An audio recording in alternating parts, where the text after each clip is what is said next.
You are watching the Staten Island Soccer Report. And don't forget, Monday Live. You're watching the Staten Island Soccer Report. And don't forget, Monday Live with your host, Giancarlo Duca. Okay, well, it's an Arantes do Nascimento. It's good to see you. Did I say it right? My pleasure. It's very nice to be here with you. This, of course, is the immortal, truly immortal in this sport, Pelé. Pelé, what did you think of the first half? I like the way Cosmo play. You know, it's very hard to play against a team who play all back. You see, Fort Lauderdale, sometimes they come 11 player back, and they try, I think, to keep the result tight the first half because it's a little hot. Maybe now in second half they come more forward. Okay, I understand you are now a movie star, Pelé. You made a picture, right?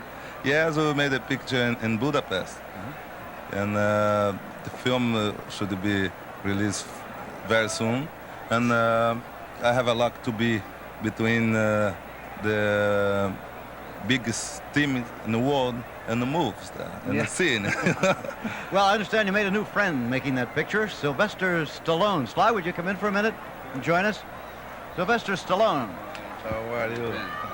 I'm sure you've been made aware that Ray Hudson, the captain of Fort Lauderdale, is known as Rocky.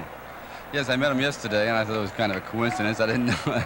I'm sure hope they go the distance and all that, but I've learned so much about this game and the way they're playing and the heat and everything, and Fort Lauderdale is playing a very aggressive game, so it's quite interesting to watch. And I was so ignorant about this game up until I met Pelé about 18 weeks ago. Would you tell me tell us that story you told me the other day about the first time you met him? My manager was saying, once I was playing a charity game against the Philadelphia Phillies, and they said, how many times do you think a pitcher could throw to you and you'd never hit the ball? I said, well, a pitcher like Steve Carlin would throw 1,000 balls to you, you wouldn't hit one.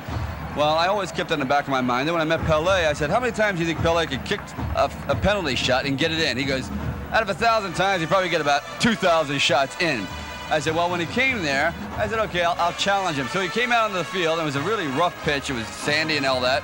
And he wasn't used to these heavy metal World War II boots that we were using at that time.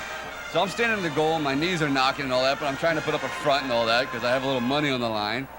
So he kicks the ball, the first one goes over the net, then he gets a beat on me, he kicks the second one, and crumbs right past my hands, whips past the net, over the bar, hits, and behind me is this building. It's like a World War II prisoner of war barracks, and it's this heavy metal mesh, I mean thick, the kind of things that would hold back a truck. Smashes through the mesh, rips through the windows, breaks out all the frames, goes into the house, and I said, that could have been my face. I mean, that could have been my jaw, my chest, my arm. I said, from then on, I said, thank you very much, it's all yours. See you around. My pleasure. Happy kicking, happy motoring. The people gonna be very surprised because you're gonna see the film. He become a good player. Serious because catch well. Why don't we look at him right now in some of the footage from Escape to Victory? That's the name of the film. Here we go. There's Pelé, obviously. But there's the ball, and there you go. How do you think it looks like? Well, so I look kind of slow, don't I? That's super slow motion. This was done by a friend of ours, by the way. Our colleague Robert Rieger directed these sequences, didn't he? Robert Rieger did a brilliant job of covering the balletic qualities of soccer, which people don't realize. The ball comes in at close to 100 miles an hour, and these players are running almost full tilt.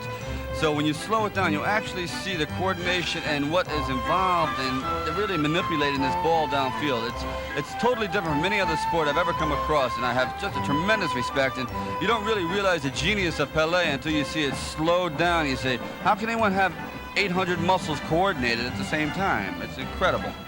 I've boxed a little bit, and I've played a lot of football, but I've never quite come upon a sport that is so, you might say, universally accepted and understanding, but dexterous. I mean, you need every possible. You need intelligence, you need speed, you need endurance, and you need guts. And I really have a lot of respect for the game. You can see that I'm a great sport here. There's Pelé doing the bicycle kick. This is amazing. Now, it goes so quickly here, it seems like a microsecond, but when you see it slow down, what he does in the air is something that many gymnasts cannot do. He's the only man in the world that can do it, probably, and it was amazing to watch it, and I really consider myself privileged.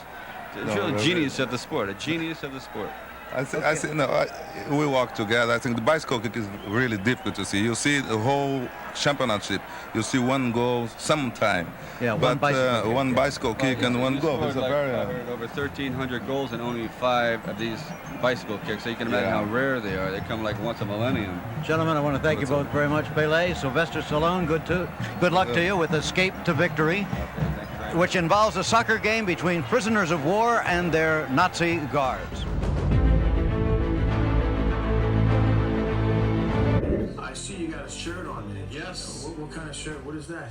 It's well, obviously, if I don't know if we get it on the screen, but we don't think we can. And I'll read it out. Oh, just read it, yeah. It says, stand on soccer reports.